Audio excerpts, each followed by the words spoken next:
nasulat ni San Mateo, San Marcos, San Lucas at San Juan.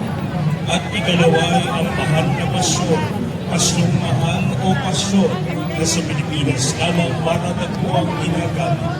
Ito ay batay sa mga kaganapang nakasaad sa Biblia at sa tradisyong simbahan noong panahon ng pagkakasulat. Ito din ay mahagyang halapatan ng kaugaliang Pilipino.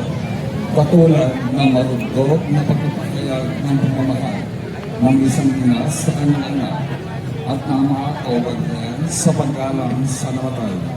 Maririnig po natin ang ilang kalugtod ng pasyon na ilalahad ng patula sa gabing ito. Sa ngalan po ng Pagdiocesis na Tampana at Parokya ng San Agustin, sa pamumuna ng ating pura paroko Monsignor Narciso Santana at ng ating kapihan ng Komisyon ng Liturhiya. Pauna na po ang aming pasasalamat sa mga kabarero, mga tagapangalaga, mga individual, mga pamilya, at sa bawat kasapi ng Hermanidad de los Locals. Sa pamumuna ng mag-start na po yung ano. Tempo at ng kanyang pamilya, nag-start na pala. nakaunang lumakalahok Pabalik na ng simbahan. sa gawain ito. Prosesyon. Galing po sa iba't ibang mga samahan at simbahan na nagkakaisa at nagtutulong-tulong upang gampanan nating lahat ang banal na gawain ito. Share naman nung live natin mga ka-locals para mapanood ng mga iba nating kababayan. Lalo yung mga nasa ibang bansa. Mayor Sonia Estrella at Mayor Vice Ferdy Estrella sa palatiang pagkagabay sa ating mga gawain. Pinasasalamatan din po nating higit ang mga patuloy na nagdedebosyon at namamanata tuwing panahon ng Kwaresma at Semana Santa. Mga paliwagelyo man, taga-karatig bayan o mga galing pa sa ibang bansa. Ang inyo pong patuloy na pagkikilahok ang siyang pangunahin sa harap ng patuloy na pagyabong ng ating tradisyon ng pagpaparangal sa mga matubos sa pamamagitan ng pagpuposisyon na ngayon ay kinikilala na bilang pinakamahaba, pinakamaringal at pinakakanyag na posisyon ng mga pag-aaraw sa buong Pilipinas. Nais din po namin pasalamatan sa puntong ito ang mga naging instrumento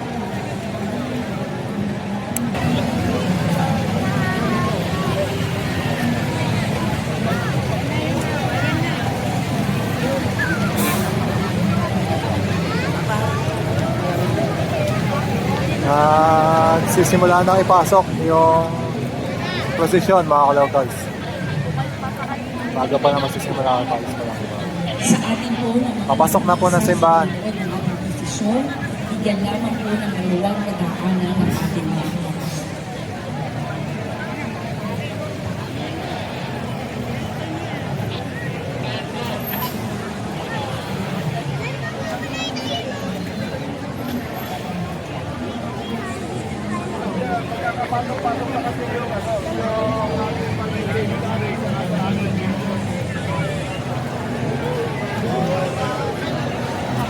Ayun, nag-bless pala.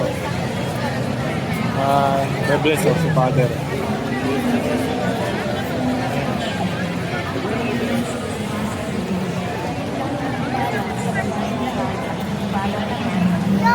Ang unang bahagi ng posisyon, ang mga apostol na Jesus.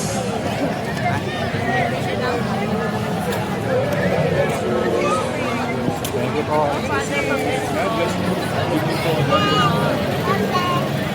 Ayan, na-bless na kayo mga ka-locals.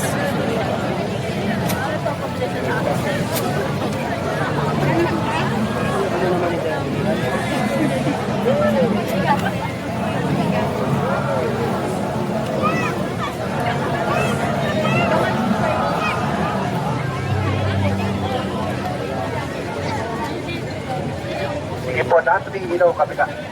Lahat ng ilaw sa kabila.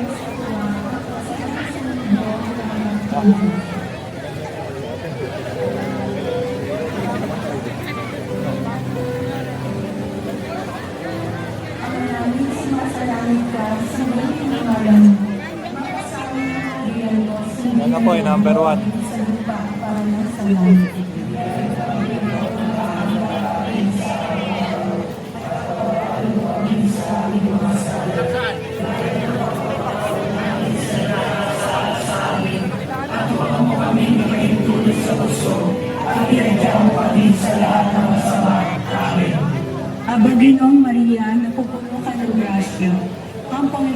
ay sumasayo. Bukang pinagpala sa babae ng lahat at pinagpala ng ang mga Kristiyanos.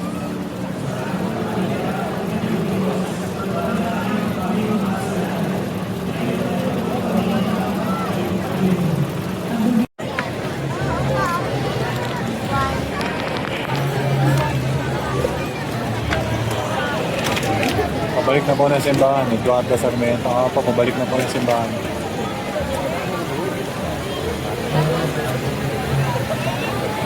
Number 3. Apostol Santiago El Mayor. Si Santiago na nakatatanda ay anak ni Zebedeo at Maria Salome, kapatid ni San Juan Evangelista. Isa sa mga piniling alagad ni Jesus na makasaksi ng kanyang pagbabagong anyo at kasamang nanalangin sa hardin ng Gethsemane. Siya ay ginugunita tuwing 25 ng Hulyo. Ang aming pong pasasalamat kay Ginoong Josue Rafael Cortez at sa pamilya Silvestre Cortez na nangangalaga sa imahay ito.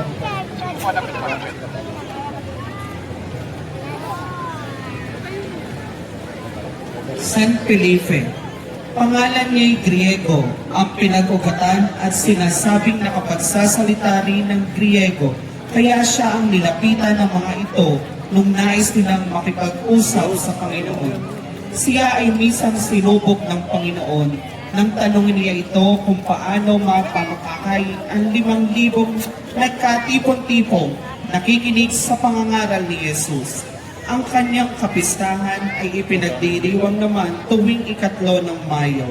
Ang amin pong pasasalamat sa pamilya Reyes, Bayani, Bobet at Mark Anthony, Luis Aaron at Savina Elise na nangangalaga sa imaheng ito.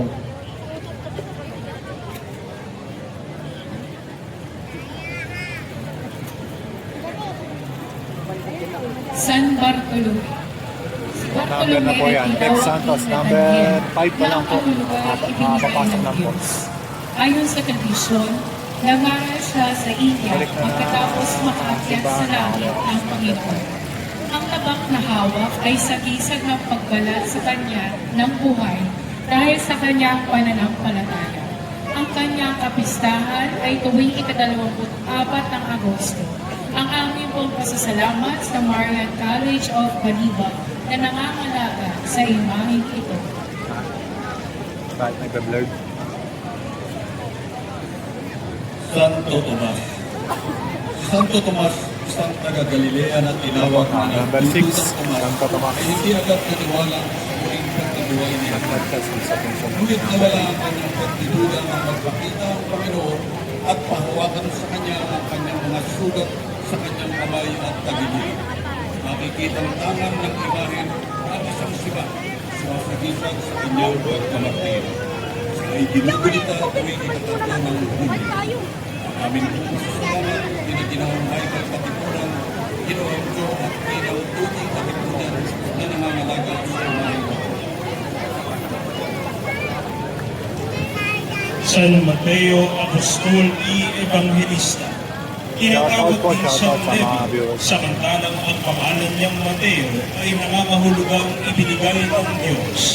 Mula sa pagiging makasalanan at tagapagpapagin ng buwis, ay naging apostol at ebanghelista. Sa kanya namamanata ang mga tapat na papatakbo ng bangko, sanglaan at mga maniningil ng buwis. Ang kanyang kapistahan ay pinagdiriwang tuwing 21 ng Setyembre. Ang amin pong pasasalamat kay Ginang Eugenia Castro Go at pamilya na nangangalaga sa imaheng ito. Apostol Santiago El Menor. Si Santiago nakababata ay anak ni Alfeo at Maria Leones at kamag-anak ng Panginoong Jesus. Siya ang sumulat ng Sulat ni Santiago sa Bagong Tipan na naglalaman ng mga bagay sa wastong pag-uugali ng Kristiyano. Hawak niya ang pamalo ng tela ng balahibo sa gisag ng paraang ginamit sa kanyang pagkamartir dahil sa pananampalataya. Ang kanyang kapistahan ay pinagdiriwang tuwing 3 ng Mayo. Ang aming pong pasasalamat kina Ginang Marilo Cruz at mga anak, Karel, Karina, Ralph, sa alaala ni Ginoong Alberto Santo Cruz, na nangangilagay sa imaheng Diyos. Simula na, mga kalautas, ipasok. San Papasok na, Judas pabalik na Tadeo. sa simbahan. Number, San Judas Tadeo ay si San Judas Tadeo na. Number 9, gabi na nagkaroon kay Kristo sa Judas Tadeo. ang Panginoon Hindi ko na-picture dito. karaniwang na inadarawan siya na may dalang-darawan ng Kristo sa dibdib dahil sa siya ay kamag-anak ng Kristo Jesus. Siya ay tanyag bilang patron ng mga imposible o di mangyari. Patron ng mga Ang kanyang imposible. listahan ay pinagdiriwang tuwing ika-28 ng Oktubre. Ang aming pong pasalamat kina Dr. Arnel at kina Evelyn Manalini at pamilya. Larry Cruz, amen. Judas Tadeo.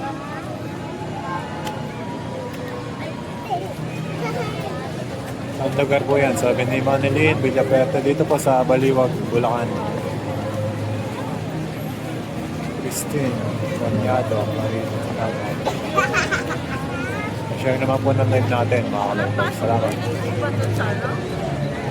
Yan to, San Simon. San Simon, El Celote.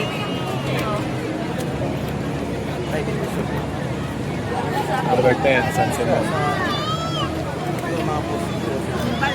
Daming tao, mga kalocals. Daming tao na nanonood. Apostol San Simon Mga El umilaw, marami Celote. rin umilaw. Tinawag na Zelote o mga babae. Marahil dahil sa kanyang Diba wala naman nila, no? Nauwi sa siguro. sa pagsunod sa mga batas ng Moises at pamamahal sa Israel. Una po sa inyo nakailaw, nakapunod ng posisyon dito sa Nagbalasa siya ay nangaral sa Egyptio at Persia kung saan siya ay nag-umartir sa pagbabaga ng pagkakarani sa dalawa ng kanyang katawan. Pinagdiriwang ang kanyang baptismo tuwing ika-22 ng Oktubre. Siya ay binilang patron ng pagkagawa ng Marbon. Ako, ang aming pong pasasalamat kina Peter Paul Calvisto, John Ito na, si San Matias, number 11. sa pamilya at Ginoong Ronald Cruz. Ang lahat sa pamilya.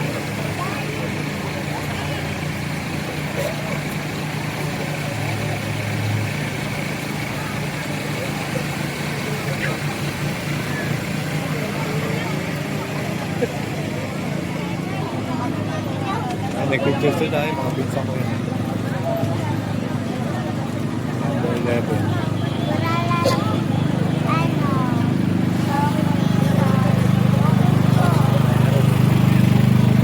Saan? Uy! Uy! Yeah. Ay, ano ba? Sige pala yan.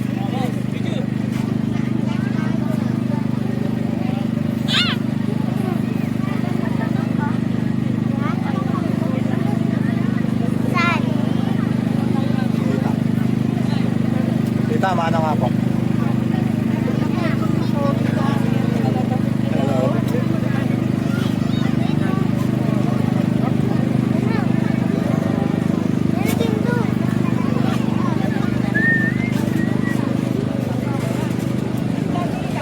San Matias.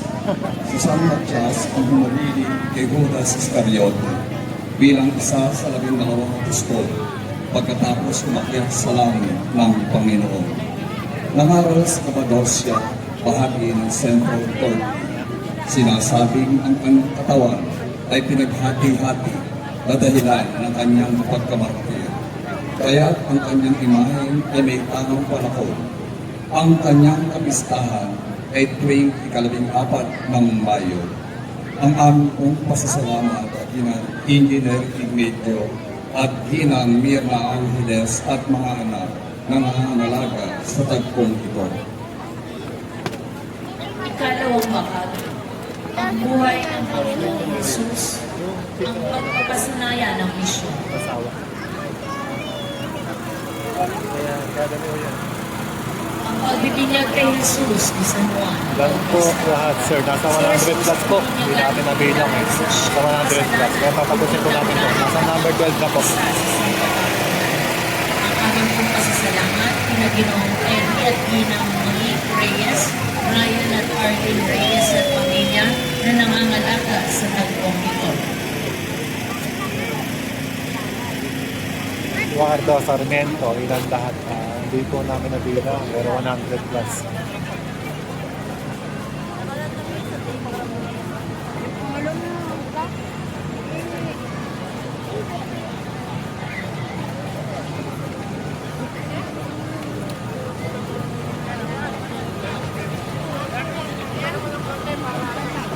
Ang panunokso ng dyablo kay Jesus.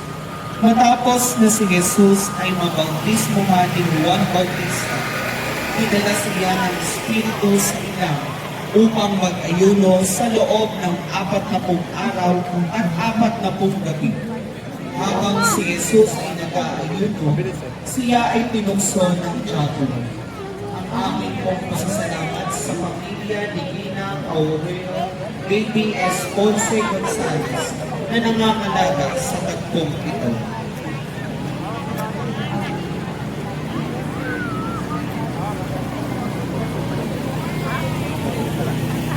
Ang kasalan sa Cana, Galilea. Sa kasalan sa Cana, Galilea, naganap ang unang himala ni Jesus. Ang tubig ay naging alak. Sa pamamagitan nito'y inihayag niya ang kanyang kadakilaan at nanalig sa kanya ang mga alagad. Ang aming pong pasasalamat kay na Ginoong Felix Tablan at mga kapatid, Ginoong Manuel Kapagal at pamilya, Ginoong Sergio Benito at pamilya, at pamilya Kunanan na nangangalaga sa tagpong ito.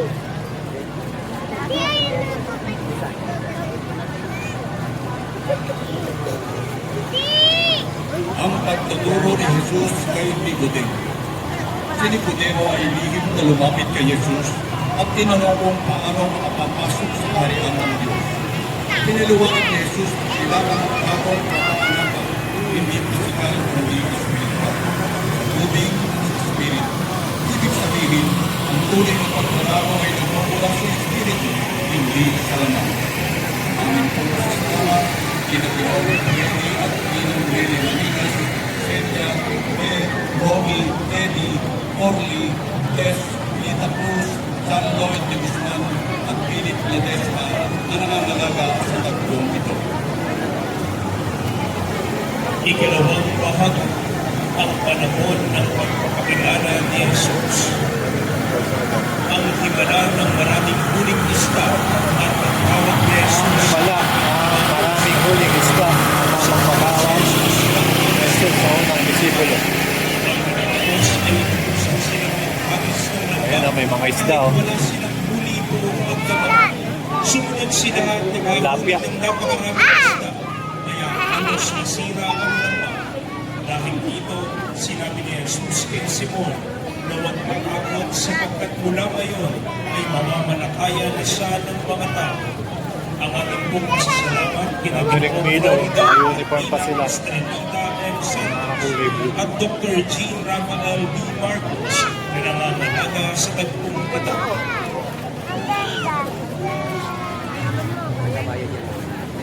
Ito ang laki. Owner jeep yung ilan. Number 17.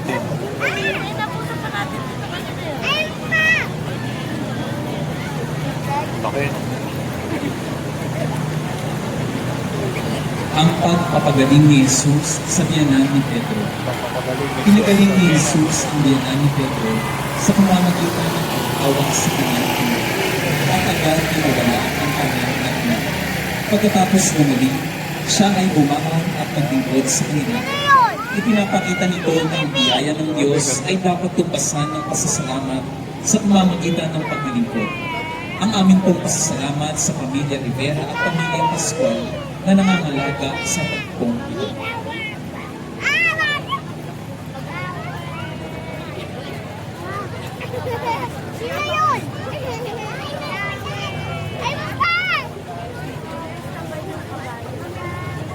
Ang pagpapagaling ni Jesus sa lalaking ito.